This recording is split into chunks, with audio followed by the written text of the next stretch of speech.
হ্যাঁ, হ্যালো। কি অবস্থা? এই তো ভালো। তোমার কি অবস্থা? আছে, মোটামুটি কেটে যাচ্ছে। রক্ত বাড়ায় নাই। কি? কেটে যাচ্ছে, রক্ত বাড়ায় নাই। কেন, আবার কি হলো? কি হলো বুঝো না? সেই একটা আশা দিয়ে রাখলা তুমি, আজও পর্যন্ত কোনো খোঁজ খবর নেই ওটার। এই যে শোনো, একটু সাবধানে থাকো। দেশের যে অবস্থা বুঝতেই তো পারতেছো। হ্যাঁ, দেশের অবস্থা দেখে কি তুমি আমাকে ওটা ভয় দেখাইতেছো নাকি? না, ভয় দেখাচ্ছি না, সাবধান করলাম। তার মানে মনে করতেছো যে তুমি মনে হয় আমাকে এরকম করবা? আরে না, আমি কি তোমার সাথে এরকম করতে পারি? তো তাহলে তুমি কেন বললা বৌদি এই কথাটা? আর কি মনে করে দিলাম? ও, তাই? হুম। একে মনে করে দেওয়ার আপনার দরকার নেই, আমার একটা জানা আছে। আর তাছাড়া আমি তো এই সমস্ত বিষয় নিয়ে তো আমার সবসময় একটা অ্যালার্ট থাকাটাই স্বাভাবিক, কারণ কারো কাছে তো আমি আর যাই না, গেলে একমাত্র আমার বৌদির কাছেই তো সময়টা দিই, তাই না? তবে সাবধান, আসার সময় আশেপাশে একটু দেখবো, তারপরে আসো। আশেপাশে আমি দেখবো, বাইরে লাইট লাগাও। বাইরে? বাইরে লাইট আছে তো। না, অন্ধকার দেখতেছি। অন্ধকার? হ্যাঁ। তাহলে মনে হয় এটা ফিউজ হয়ে গেছে। তাহলে যদি না লাগানো যায়, তাহলে আমি অন্ধকারে ঢুকে যদি আমাকে কেউ দেখে ফেলায়, তখন আমি কি করব?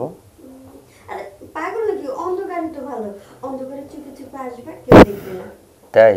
হুম। আর যখন আমি অন্ধকারে ঢুকে পড়লাম, তখন সাইড থেকে কেউ যখন দেখে ফেললো তখন? বিষয়টা তো ভাবার বিষয়। আচ্ছা যাই হোক, ওটা পরে লাগাবো নি লাইটটা। শোনো, তোমার বাড়ির যে তোমার বড় যে মানে জামাইয়ের বড় ভাই আছে না, হুম। ও কিন্তু আমার প্রতি টার্গেট নিয়েছে, কি জানো? আমাকে ধরতে পারলে নাকি ওই যে ইয়াতে যে মানে মাঝখানে কাইটা যে টিকটক করছে না।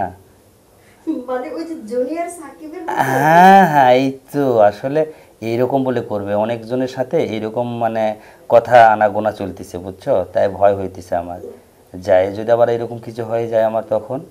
এই জন্যই তো বললাম, আশেপাশে একটু চোখ কান খোলা রাখো।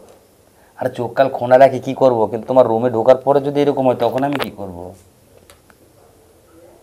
তখন তখন তুমি তাহলে সামলাতে একটা পারবা?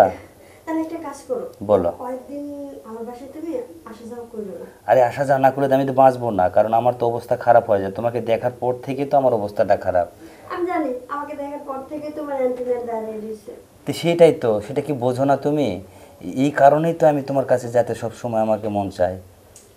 কিন্তু আমি কি করবো বলো, আমার তো মন চাচ্ছে তোমার কাছে যাইতে। কি ব্যাপার তুমি মানে গলায় হাত, আহ, ইয়েতে হাত, কি ব্যাপার বুঝলাম না, এই হাত তো আমার থাকবে, তুমি কেন হাত দিয়েছো?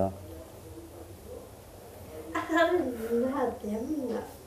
মানে এই যে কথা বলতেছি, তখন এই যে তোমাকে দেখতেছি আর কথা বলতেছি, কেমন যেন একটা ফিল কাজ করতেছে আমার ভিতরে। তাই? কি ফিল কাজ করতেছে বলো তো একটু। তুমি বুঝো না কি ফিল কাজ করে? আচ্ছা একটু বলো না শুনি তোমার কাছ মুখ থেকে। আমি বলতে পারবো না, আমার লজ্জা লাগে। কেন? তুমি বুঝো না, আমার মুখ থেকে বুঝতে পারতেছো না?